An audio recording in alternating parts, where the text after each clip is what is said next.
타자가 뭐죠? 이 개념은 굉장히 중요해요. 타자, 디아더.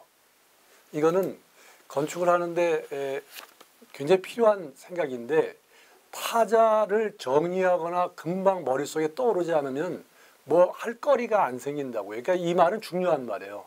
타자란 뭐냐? 아주 간단히 정의하면 자기의 규칙을 따르지 않는 놈이야. 그러니까 예를 들어서 아버지가 있고 아들이 있다. 근데 아들이 말을 잘 듣는다. 아, 얘 효자다. 그러면 타자가 아니지. 사사건건 덤벼들고 네가 당신이 뭐 났으면 났지 뭐 이런 깡패 기질이 있는 애 걔는 타자지. 컨트롤이 안 된단 말이에요. 건축의 타자는 뭐죠? 자본. 뭐 건축의 말을 안 듣는 거. 건축주는 아주 지독스러운 타자지. 그 다음에 뭐 공무원, 심의 뭐 이런 거 전부 타자. 사람으로 보면 그렇고 타자 아닌 게 없어. 그 다음에 이제 이를테면 뭐 기후 내 맘대로 건축이라고 하는 울타리 속에 들어오는 게 아니잖아요. 그러니까 건축은 굉장히 바깥쪽에 타자에 둘러싸여서 그거를 이렇게 컨트롤하는 거다 이거죠. 그래서 뭐 그런 것도 잘 하세요. 여러 가지 것들을 이렇게 조절하고 하는 그것들이 결국 설계 일들로 많이들 나타나니까 설계로 끝나는 것만 아니지만 그러니까 건축은 타자와의 관계 속에서 있는 거 널찍해 보면 방은 하나의 틀이다. 그런데 그 방 안에 있는 물건을 보면 역시 대부분 틀 안에 있다. 식탁, 틀이다. 의자, 사람 몸을 감추고 있잖아요. 이렇게 가리고 있잖아요. 그것도 등을 대고 있으니까 이것도 틀이죠. 그 다음에 식사할 때 그릇을 받치는 식사 매트 모두 윤곽을 가지고 있어요. 침대, 창문, 난로, 욕조, 조리대, 개수대, 바닥까지 돗자리 모두 틀이다 이거지. 벽도 틀이래. 벽 안에 문도 틀이야. 벽 똑바로 놨던 구불구불 놨던 길의 네트워크도 틀이다. 근데 요거는 틀이라고 하는 말이 중요하다기보다 어떤 경계라고 하는 것이 조그만 스케일에서도 경계가 있고 그것이 조금 더 크면 경계를 계속 그려나가는 일을 하고 있지 않는가. 그렇다면 이거를 뭐라고 표현하냐면 프레임이라고 하는 용어로 전체를 아우른다 생각을 하자. 그러면 프레임은 경계 짓기 중에 하나잖아요. 아까는 크게 벽을 나눈다. 뭐 카오스가 있다. 코스모스가 크게 얘기했지만 그거를 실무적으로 얘기하면 계속 프레임들이 반복해서 있는 일들을 자기가 지금 크고 작은 스케일에서 해나가고 있잖아요. 그러니까 그 사실을 의식적으로 주목해서 볼 필요가 있겠다. 나는 왜 그런 행위를 하는 직업을 택해서 사람들의 여러 활동이나 행위나 뭐 이런 것들을 왜 규정하고 있는가. 규정하는 직업이잖아요. 어떤 공간이나 뭐 있을 때 제일 안전하다. 아, 여기서 참 좋았다라고 하는 가장 강력한 경험은 어디가 있을까 했더니 책상 속에 베개 하나 놓고 딱 내 몸이 딱 맞더라고. 그때 너무 행복했어. 가슴이 짜릿한 게. 그래서 이 프레임이니 이런 말 할 때 그 생각이 자꾸만 나. 그 생각을 해보니까 내 몸에 책상이 우선 짜져 있고 내 집이 짜져 있고 발이 놓여 있었고 그 다음에 바깥쪽에 채양이 하나 있는데 비가 내리는 것도 비도 일종의 경계선이잖아요. 그게. 그리고 그것으로 보이는 그 마당의 담벼락 같은 그 속에 내가 이렇게 쏙 있다고 하는 게 정말 마음이 짜릿하더라고. 그런 경험들이 다 있었을 거라고 생각이 드는데 그것도 결국은 프레임의 작용이다. 여기 보면은 한쪽에는 스웨덴이 있고 한쪽에는 노르웨이가 있는데 스웨덴과 노르웨이의 국경선이 저렇게 생겼다네. 줄 하나 가운데 두고 발 하나가 이쪽에 보면 스웨덴에 붙어 있고 발 하나는 노르웨이에 붙어 있고 그러니까 국경선이라고 하는 게 굉장히 우습다 뭐 이런 것 같아요. 이거는 멕시코하고 저건데 국경선에서 무슨 배구를 하는지 무슨 배드민턴을 하는지 되게 웃기는 일이 벌어져요. 여기도 경계가 보면 저쪽에는 미국인데 사막이고 이쪽에 보면 사람들이 살고 있는 이런 땅에서 뭘 한대요.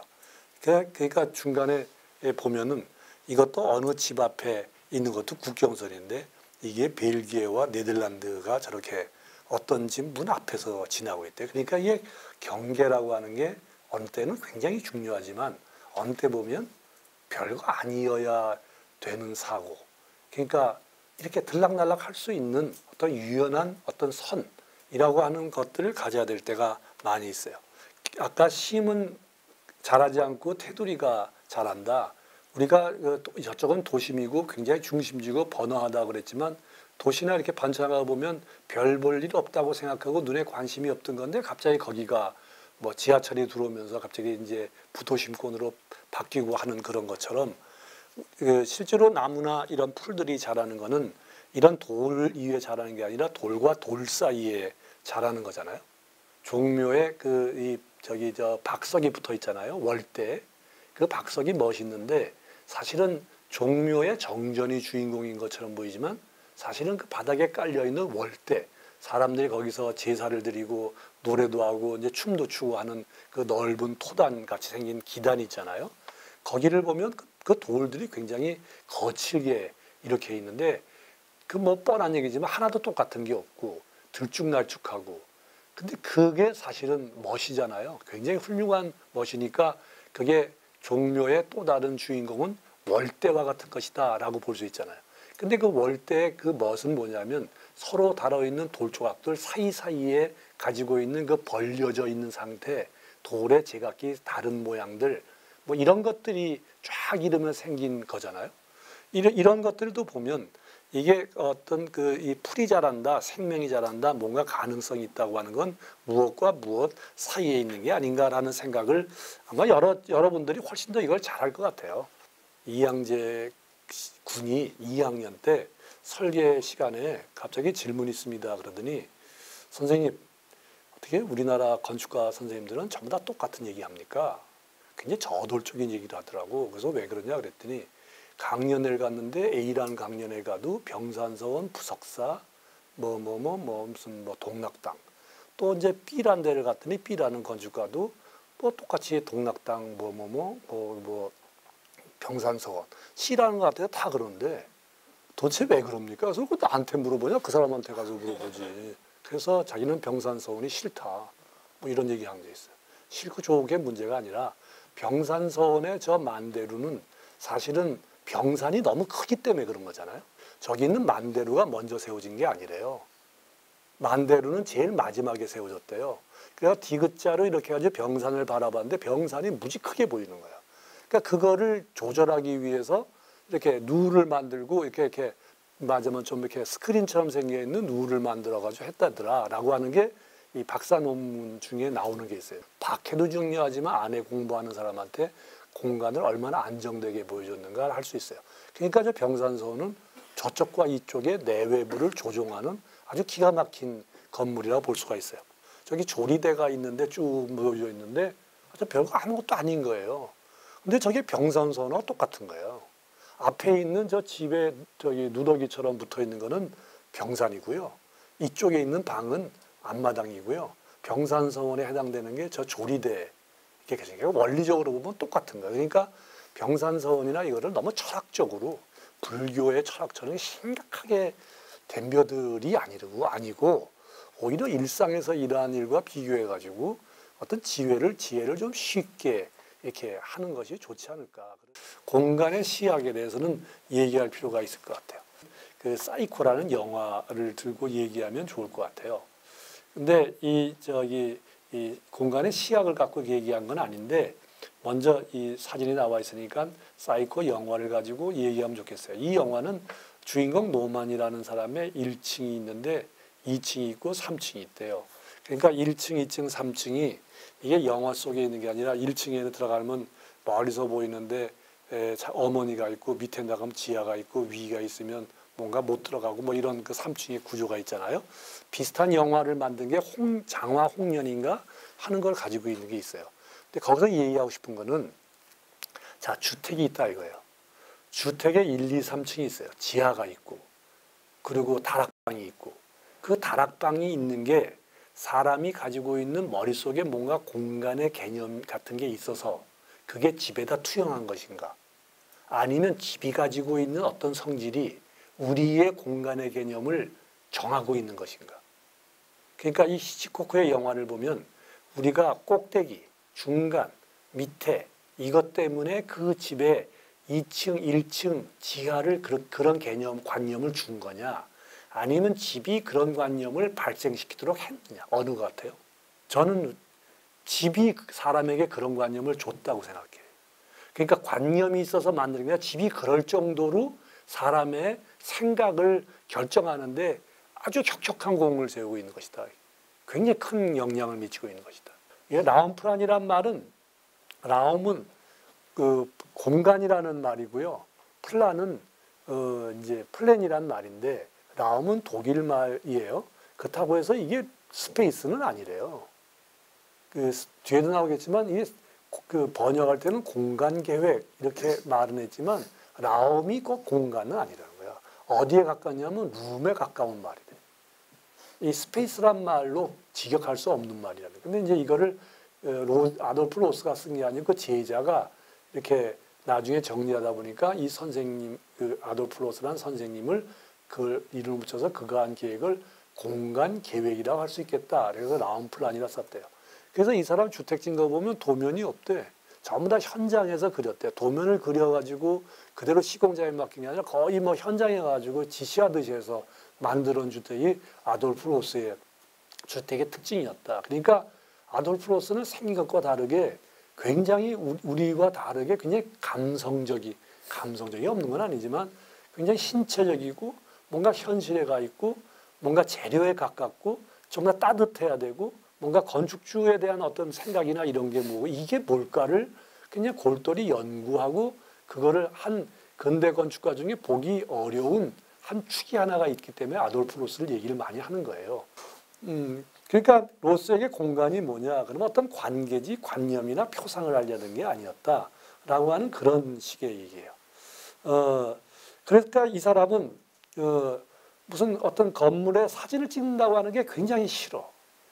왜 스톤헨지가 훌륭하냐? 옛날에 뭐가 있는지 모르지만 땅 위에 올라와서 기둥을 세우고 위에 임방을 둘러가지고 공간을 지배하면서 하늘을 바라보고 햇빛을 봤다. 이게 기가 막힌 거라니까. 이런 게 옛날에 없었다 이거지. 이거 뭐 건축가 다녀서 알았겠어요? 이거 뭐 구조 뭐 무슨 뭐 어디 공부해가지고 한 게 아니잖아. 어디서 사람이 그 머릿속에 저런 걸 만들면 하늘을 바라볼 수 있다라고 해서 만든 건데 땅에 올라와서 집을 질 줄 알 수 있는 구조법을 알게 됐다. 그래가지고 이 두 가지가 하나는 코스토프가 뭐냐면 하나는 동굴의 개념을, 하나는 창공, 하늘의 개념을 가지고 있는 것이다. 그러니까 아까 그간티자처럼 된 것은 벽의 관념이 있다면 이거는 기둥의 관념이 있는 것이다. 그러니까 기둥이라고 하는 건 세우는 게 아니라 땅과 대지와 하늘과 공기와 뭔가 위로 올라가는 그 기운에 관한 거고, 동굴이라고 하는 건 속으로 숨고 들어가고 은폐하고 내가 안위가 있고 누구에게 보호가 받는다. 라스코 동굴, 그간티자 사원, 스톤헨지 이 세 가지를 가지고 설명을 해요. 건축 공간을 만드는데 이 세 가지를 뭐라고 설명하냐면 라스코 동굴은 의식을, 그 다음에 그간티자는 동굴과 벽을, 스톤헨지는 하늘과 기둥을, 기둥과 벽, 동굴과 하늘, 뭐 이런 이제 개념상의 뭔가 차이가 이렇게 나타나잖아요. 여기까지 집에서 어디 회사에서 오는데 같이 왔냐고. 혼자 왔지? 갈 때 어떻게 누구 만나고 또 공동체를 이루면서 집에 가나? 혼자 가지? 그 고독한 미식가라고 하는 그 프로 있잖아요. 그 제목이 뭐지? 이 사람이 이가라시 고론가? 뭐 한 그 번역. 그 가만히 보면 그 사람 놀러 밥 먹으러 다니는 거 아니야. 일하러 다니는 거지. 맛있게 짭짭대고 먹고 있지만 사실은 그 사람이 어디 갔다가 어디 가는 길에 일 보다가 밖에서 외근하는 거야. 그 사람 일하고 있어. 길거리에 다니면서. 그래서 잠시 쉬는 사이에 밥집을 찾아가. 밥집 찾아갔더니 혼자 먹어. 혼밥이잖아요. 근데 맛있는 거 골라 먹잖아. 근데 그 음식점이 장소잖아. 그 얼마 조그만 데지만 그 동네에서 맛있는 음식을 해가지고 이런 사람이 찾아오니까 가가지고 신기해가지고 음식 먹잖아요. 그런 유의 거가 길거리 이동하는 곳에 있다 이거지. 근데 그 사람이 이동하지 않았으면 그 음식점을 알았을까? 그러니까 여기에 이 말을 거기다 대입을 하면 나의 집은 사흘, 2달 또는 10년 동안 이것에 있다. 어디 길거리에 있다 이거지. 길거리에 있으니까 내가 허전하고 버려진 것이 아니라 움직이기 때문에 움직이는 일들이 많으니까 그 움직이는 것에 대한 여러 장소들이 생긴다. 오히려 이동이라고 하는 것을 새로운 장소로서 만들어야 되지 않을까라는 생각을 했어요. 그러니까 이동하니까 장소를 잃어버렸다고 해서 이거를 무시하면 안 되고, 이동하는 가운데 우리가 생각하지 못하던 또 다른 의미의 마이너스가 붙은 이 장소가 생긴다면 어떡할 거냐 그거지. 뭐 그게 뭐 무슨 뭐 굉장히 아주 우람하고 멋있고 뭐 인간의 본연의 정신이 있는 건 아니고 그냥 있다 사라지고 만나고 하는 것들이 있는데, 그것도 아까 차이와 반복을 반복하다가 보면 그게 또 다른 장소로 고착돼 나갈 가능성이 있으니까 그래서 한다. 이 그림도 이게 두 사람이 아니라 사실은 수많은 사람들 그린 거예요. 어딘가 이동을 하고 있어. 그러니까 이게 이동할 때 이게 변하는 여러 것들이에요.